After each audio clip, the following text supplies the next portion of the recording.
১৯তম শিক্ষক নিবন্ধন পরীক্ষা ২০২৬ প্রস্তুতির জন্য বিষয়ভিত্তিক প্রশ্ন সমাধানের প্রথম পর্বে আপনাদের স্বাগতম। আজকের পর্বে থাকবে ১৫তম থেকে ১৮তম শিক্ষক নিবন্ধন কলেজ পর্যায়ে আসা বাংলা ভাষা ও সাহিত্য থেকে ১০০টি প্রশ্নের সমাধান। বাংলা ভাষার আদি নিদর্শন কোনটি? বাংলা ভাষার আদি নিদর্শন চর্যাপদ। মধ্যযুগের শেষ কবি কে? মধ্যযুগের শেষ কবি ভারতচন্দ্র রায়গুণাকর। যুগ সন্ধিক্ষণের কবি হিসেবে পরিচিত কে? যুগ সন্ধিক্ষণের কবি হিসেবে পরিচিত ঈশ্বরচন্দ্র গুপ্ত। চতুর্দশপদী কবিতা বা সনেটের প্রবর্তক কে? চতুর্দশপদী কবিতা বা সনেটের প্রবর্তক মাইকেল মধুসূদন দত্ত।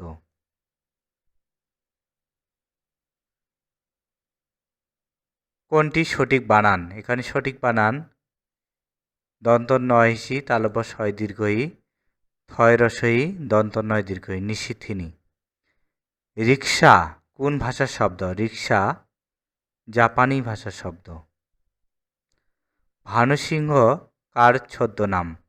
ভানুসিংহ ছদ্মনাম হচ্ছে রবীন্দ্রনাথ ঠাকুরের। সঞ্চয়িতা কার রচনা? সঞ্চয়িতা রচনা করেছেন রবীন্দ্রনাথ ঠাকুর।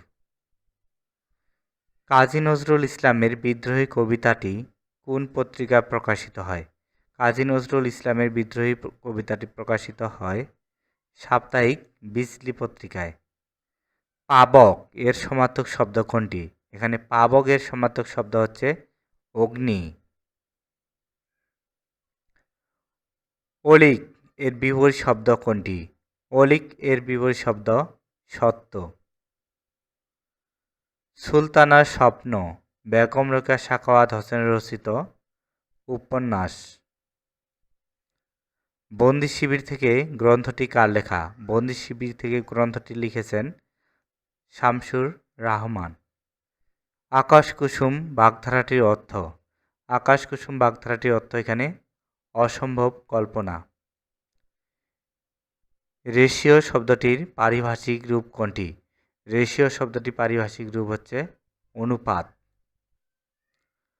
অর্থানুসারে শব্দ কত প্রকার? অর্থানুসারে শব্দ ৩ প্রকার। বাবা বাড়ি নেই বাক্যটিতে বাড়ি কোন কারকে কোন বিভক্তি? বাবা বাড়ি নেই এই বাক্যটিতে বাড়ি অধিকরণে শূন্য। তেপান্তর কোন সমাসের উদাহরণ? তেপান্তর দ্বিগু সমাসের উদাহরণ। অন্যদিকে মন নেই যার বাক্যটির এক কথায় প্রকাশ হচ্ছে অনন্যমনা। বনস্পতি শব্দটির সন্ধি বিচ্ছেদ কোনটি? এটির সঠিক সন্ধি বিচ্ছেদ হচ্ছে বন যোগ পতি। কর্তব্য শব্দের প্রকৃতি ও প্রত্যয় কোনটি? কর্তব্য শব্দের প্রকৃতি ও প্রত্যয় হচ্ছে ক্রি যোগ তব্য। উপসর্গ কোন জাতীয় শব্দাংশ? উপসর্গ হচ্ছে অব্যয় জাতীয় শব্দাংশ। কমা অপেক্ষা বেশি বিরতির প্রয়োজন হলে কোন বিরাম চিহ্ন বসে? এটি সঠিক উত্তর হবে সেমিকোলন। শরৎচন্দ্র চট্টোপাধ্যায়কে সম্মানসূচক ডিলিট ডিগ্রি প্রদান করে কোন বিশ্ববিদ্যালয়? শরৎচন্দ্র চট্টোপাধ্যায়কে সম্মানসূচক ডিগ্রি প্রদান করে ঢাকা বিশ্ববিদ্যালয়। বিট অ্যাবাউট দ্য বাস এর সঠিক অনুবাদ অথই সাগরে ভাষা। বাংলা ভাষার মূল উৎস কি? বাংলা ভাষার মূল উৎস বৈদিক ভাষা। বাংলা ভাষা ও সাহিত্যের মধ্যযুগের প্রথম নিদর্শন কোনটি? বাংলা ভাষা ও সাহিত্যের মধ্যযুগের প্রথম নিদর্শন হচ্ছে শ্রীকৃষ্ণ কীর্তন। সাধু ও চলিত রীতিতে অভিন্ন রূপে ব্যবহৃত হয় অব্যয়পদ। ভাষার কোন রীতি তৎসম শব্দবহুল? এখানে সঠিক উত্তর হবে সাধুরীতি তৎসম শব্দবহুল। প্রমোদ চৌধুরীর সম্পাদিত পত্রিকার নাম, সঠিক উত্তর হবে সবুজপত্র। প্রমোদ চৌধুরী সম্পাদিত পত্রিকার নাম সবুজপত্র। কলম শব্দটি কোন ভাষা থেকে গৃহীত? কলম শব্দটি এসেছে আরবি ভাষা থেকে। পাউরুটি কোন ভাষার শব্দ? পাউরুটি পর্তুগিজ ভাষার শব্দ। আবির্ভাব এর বিপরীত শব্দ কোনটি? আবির্ভাব এর বিপরীত শব্দ তিরোভাব। জায়া শব্দের সমার্থক শব্দ কোনটি? জায়া শব্দের সমার্থক শব্দ এখানে অর্ধাঙ্গিনী। সাক্ষী গোপাল বাগধারাটির অর্থ কী? সাক্ষী গোপাল বাগধারাটির অর্থ নিষ্ক্রিয় দর্শক। সম্বোধন পদে কোন জ্যোতিচিহ্ন বসে? সম্বোধন পদে বসে কোমা। কোন বানানটি শুদ্ধ? এখানে শুদ্ধ বানান হচ্ছে স্বযুক্ত বয়াকার অন্তস্থ তযুক্ত ত, সায়ত্ত। চতুষ্পদ শব্দের সন্ধি বিচ্ছেদ কোনটি? এখানে সঠিক উত্তর হবে চতু যোগ পদ, চতুষ্পদ। মানব শব্দের প্রকৃতি ও প্রত্যয় কোনটি? মানব শব্দের প্রকৃতি ও প্রত্যয় হচ্ছে মনুযোগ মূর্ধন্যস্বয়ে মূর্ধন্য ন, মনুষ্য থেকে মানব। নিচের কোনটি প্রত্যয়যোগে গঠিত স্ত্রীবাচক শব্দ? এখানে প্রত্যয়যোগে গঠিত স্ত্রীবাচক শব্দ হচ্ছে জেলেনি। পাপে বিরত থাকো, এখানে পাপে কোন কারকে কোন বিভক্তি? এখানে পাপে অপাদান নিয়ে সপ্তমী বিভক্তি। বিভক্তিহীন নাম শব্দকে কি বলে? বিভক্তিহীন নাম শব্দকে বলে প্রাতিপদিক। কোনটি উপপদ তৎপুরুষের উদাহরণ? এখানে উপপদ তৎপুরুষ হচ্ছে ছেলে ধরা।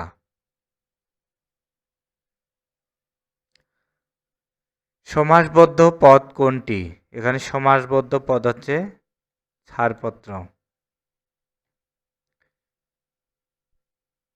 কোনটি ব্যতিহার বহুব্রী সমাসের উদাহরণ? এখানে ব্যতিহার বহুব্রী সমাসের উদাহরণ হচ্ছে কানাকানি। পোস্টাল কোড কি নির্দেশ করে? পোস্টাল কোড নির্দেশ করে প্রাপকের এলাকা। সন্ধি ব্যাকরণের কোন অংশে আলোচিত হয়? সন্ধি ব্যাকরণের ধ্বনিতত্ত্বে আলোচিত হয়। এডিশন শব্দের অর্থ সংস্করণ। ঢাকা যোগীশ্বরী সমান ঢাকেশ্বরী নিচের কোন নিয়মে হয়েছে? এটি সঠিক উত্তর হবে আ যোগ দীর্ঘ ই ইকুয়াল এ। ঢাকার আ, ঈশ্বরীর দীর্ঘ ই, এখানে হয়ে গেছে ঢাকেশ্বরী, এ আসছে। আ যোগ দীর্ঘ ই সমান এ, এই নিয়মে ঢাকেশ্বরী শব্দটি এসেছে। বন্ধনী চিহ্ন সাহিত্যে কি অর্থে ব্যবহৃত হয়? বন্ধনী চিহ্ন সাহিত্যে ব্যবহৃত হয় ব্যাখ্যামূলক অর্থে। বাংলা ভাষার ইতিবৃত্ত গ্রন্থের রচয়িতা কে? বাংলা ভাষার ইতিবৃত্ত গ্রন্থের রচয়িতা মোহাম্মদ শহীদুল্লাহ। বাক্যে কোন চিহ্নটি থাকলে থামার প্রয়োজন নেই? এখানে সঠিক উত্তর হবে হাইফেন। হাইফেন থাকলে থামার প্রয়োজন নেই। সংবাদ প্রভাকর পত্রিকাটির সম্পাদক কে ছিলেন?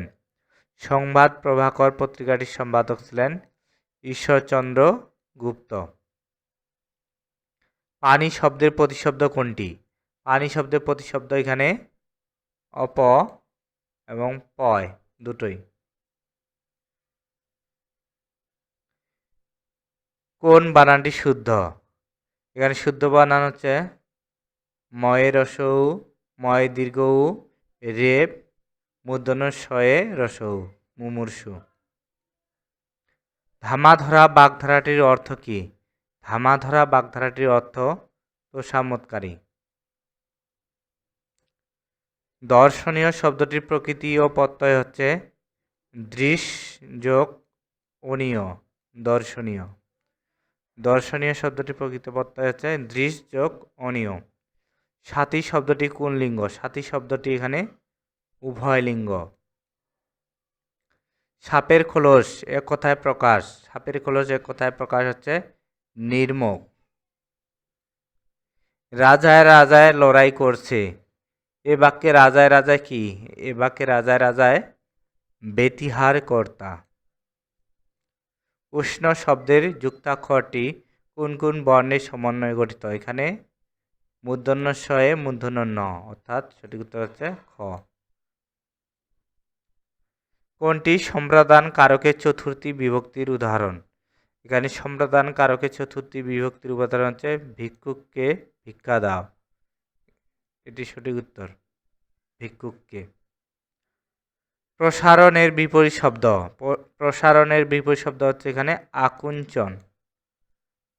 আকুঞ্চন শব্দ এর বিপরীত হচ্ছে প্রসারণ। প্রসারণের বিপরীত হচ্ছে আকুঞ্চন। কোনটি ফার্সি শব্দ? এখানে ফার্সি শব্দ হচ্ছে চশমা। কোনটি ধ্বনি বিপর্যয়ের উদাহরণ? ধ্বনি বিপর্যয়ের উদাহরণ হচ্ছে এখানে পিশাচ, পিচাস। পিশাচ থেকে পিচাস, এটি ধ্বনি বিপর্যয়ের উদাহরণ। কৃতবিদ্য শব্দের বেশ বাক্য কোনটি? কৃতবিদ্য শব্দের বেশ বাক্য হচ্ছে কৃতবিদ্যা যার।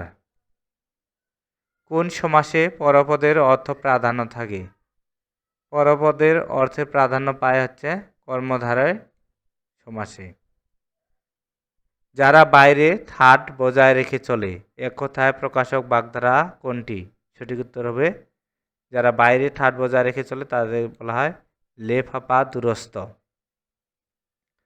যোগরূঢ় শব্দ কোনটি? যোগরূঢ় শব্দ হচ্ছে এখানে পঙ্কজ। কোনটি সমার্থক শব্দ নয়? সমার্থক শব্দ নয় এখানে পবন। নিচের কোন বাক্যটি শুদ্ধ? এখানে শুদ্ধ বাক্য হচ্ছে বিধি লঙ্ঘিত হয়েছে। সম্বন্ধ পদে কোন বিভক্তি যুক্ত হয়? সম্বন্ধ পদে যুক্ত হয় র এর বিভক্তি। কোনটি ব্যঞ্জন সন্ধির উদাহরণ? এখানে ব্যঞ্জন সন্ধির উদাহরণ হচ্ছে সংবাদ, সমযোগবাদ। ইউসুফ জলেখা কি জাতীয় রচনা? ইউসুফ জলেখা হচ্ছে রোমান্টিক প্রণয় কাব্য। কায়কোবাদের প্রকৃত নাম কি? কায়কোবাদের প্রকৃত নাম হচ্ছে কাজেম আল কোরাইশি। এখানে বানানটা একটু ভুল আছে, কাজেম আল কোরেশি বা কোরাইশি। প্রাকৃত শব্দের ভাষাগত অর্থ জনগণের ভাষা। গৌড়ীয় বাংলা ব্যাকরণ রচনা করেছেন রাজা রামমোহন রায়। উদাহরণ প্রয়োগের ক্ষেত্রে সাধারণত কোন চিহ্ন ব্যবহৃত হয়? উদাহরণ প্রয়োগের ক্ষেত্রে ব্যবহৃত হয় কোলনডেশ। ব্রজবুলিতে কোন কবি পদাবলী রচনা করেন? ব্রজবুলিতে পদাবলী রচনা করেন বিদ্যাপতি। মনীষা শব্দের বিপরীত শব্দ নির্বোধ। রত্ন থেকে রতন হওয়ার সন্ধিসূত্র হচ্ছে স্বরভক্তি। শিকড় শব্দের অর্থ জলকণা। কোন বানানটি শুদ্ধ? এখানে শুদ্ধ বানান হচ্ছে সচ্ছল। স চয় ছ ল, সচ্ছল। লাল সালু উপন্যাসের রচনাকাল কোনটি? লাল সালু উপন্যাসের রচনাকাল হচ্ছে 1948। টপ্পা কি? টপ্পা এক ধরনের গান। উ ধ্বনিটির সঠিক উচ্চারণ হচ্ছে এখানে উ। নিচের কোনটি জীবনানন্দ দাশের প্রবন্ধ গ্রন্থ? জীবনানন্দ দাশের প্রবন্ধ গ্রন্থ হচ্ছে কবিতার কথা। সাধু ও চলিত রীতিতে অভিন্ন রূপে ব্যবহৃত হয় অব্যয়পদ। সাধু ও চলিত রীতিতে অভিন্ন রূপে ব্যবহৃত হয় অব্যয়পদ। বিভক্তিহীন নাম শব্দকে বলে প্রাতিপদিক। আমার গানের মালা আমি করব কারে দান, বাক্যটিতে কারে শব্দটির কারক ও বিভক্তি কোনটি? এখানে সঠিক উত্তর হচ্ছে কর্মে সপ্তমী। নির্মক কোন শব্দগুচ্ছের সংকুচিত রূপ? এখানে সঠিক উত্তর হচ্ছে সাপের খোলস। I can not spare an instant, বাক্যটির সঠিক বাংলা অনুবাদ কোনটি? এটির সঠিক বাংলা অনুবাদ হচ্ছে আমার তিলমাত্র সময় নেই। প্রশ্নের প্রতিশব্দ হল পুষ্প। ডাক্তার সাহেবের হাত যশ ভালো, এখানে হাত ব্যবহৃত হয়েছে নিপুণতা অর্থে। ডাক্তার সাহেবের হাত যশ ভালো, এখানে হাত ব্যবহৃত হয়েছে নিপুণতা অর্থে। অনেক শব্দটি নয় তৎপুরুষ সমাস। ঢাক ঢাক গুড় গুড় বাগধারাটির অর্থ কী? ঢাক ঢাক গুড় গুড় বাগধারাটির অর্থ হচ্ছে লুকোচুরি। নীরক শব্দের সন্ধি বিচ্ছেদ কোনটি? এখানে সঠিক উত্তর হবে নি দ্বন্দ্ব নয় রসই বিসর্গ যোগ রোগ, নীরক। সুন্দর মানুষকে নিজের দিকে টানে, বাক্যটিতে সুন্দর শব্দটি কোন পদ? এখানে সঠিক উত্তর হবে সুন্দর শব্দটি এখানে বিশেষ্য পদ রূপে ব্যবহৃত হয়েছে। মৌলিক শব্দ কোনটি? এখানে মৌলিক শব্দ হচ্ছে কালো। এপিকিউরিজম এর যথার্থ পরিভাষা হচ্ছে ভোগবাদ। এতক্ষণ ধৈর্য নিয়ে ভিডিওটি দেখার জন্য অনেক অনেক ধন্যবাদ।